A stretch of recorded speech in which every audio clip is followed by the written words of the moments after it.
Today I'm going to share with you how and why you need to track profit and loss in your business. I'm Lisa Johnson, a multi-six-figure business coach, and in 2.5 years I've built a business online where I make 90% of my income from passive and semi-passive income streams.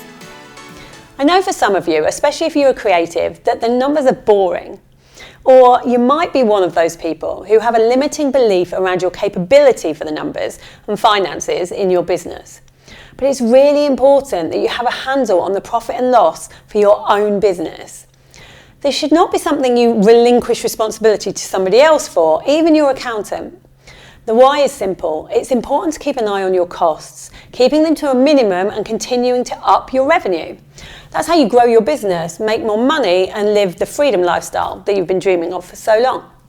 Some people are fooled into only looking at their gross revenue, which is the total amount of money you bring in from the sale of your products or services. Don't judge your success just by this figure. Logging your profit and loss can ensure you know just how well your business is doing beyond just your sales numbers. Many businesses I've known can be smashing it in terms of sales, but they're not actually making that much profit because they have no idea what's going out of the business. They're paying way too much for some services that they could get cheaper, or they just frivolously spend on nice to have stuff for their business that they don't really need. These businesses often don't last long and they end up going under. So my motto with this is start as you mean to go on.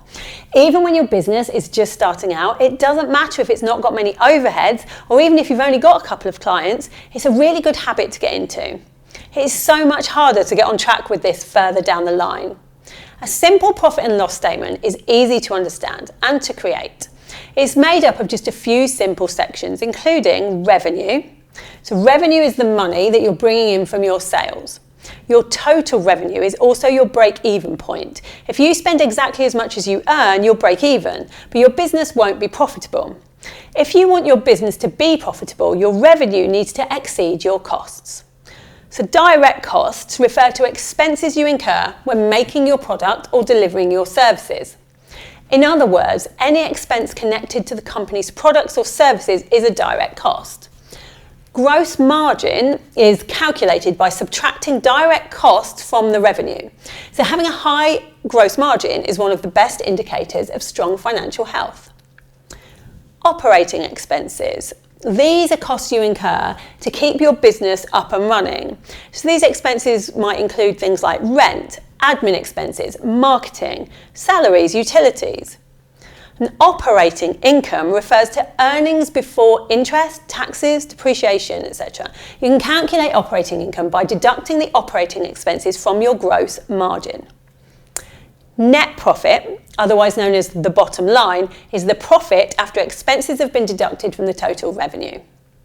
And cash flow. So cash flow measures the total amount of money being transferred in and out of a business.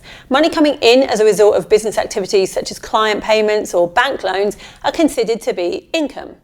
Any money going out, such as software costs, payroll and travel, are classified as expenses. And cash flow matters to a company's finances because it allows you to know if your income exceeds your expenses. In other words, if your business is profitable. If so, then the company is considered to have a positive cash flow. And sometimes when a company's expenses exceed the income, it's not a surprise and it's not necessarily something to worry about.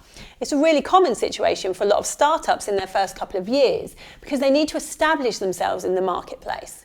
But regardless of the type of cash flow situation a company has, it needs to set itself up for success by properly tracking the profit and expenses from the outset and making sure it's going in the right direction each time.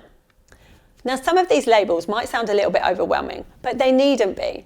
Even the most basic accounting software would come with a profit and loss template so that you can simply populate it with your own data. So even if you're just starting out, it's not difficult to set up. And if you're not quite ready to invest in some accounting software just yet, use a simple Excel spreadsheet. It will do the trick. I know it's not the most exciting thing to be doing in your business, but remember, you're in this to make money and create a freedom lifestyle. And to achieve that, you need to be turning a decent profit each year. So make it a priority. Try out some of these things in your business and let me know how you get on. And if you've enjoyed this video, then make sure you subscribe below so you don't miss any. And remember, if I can do it, you can do it too.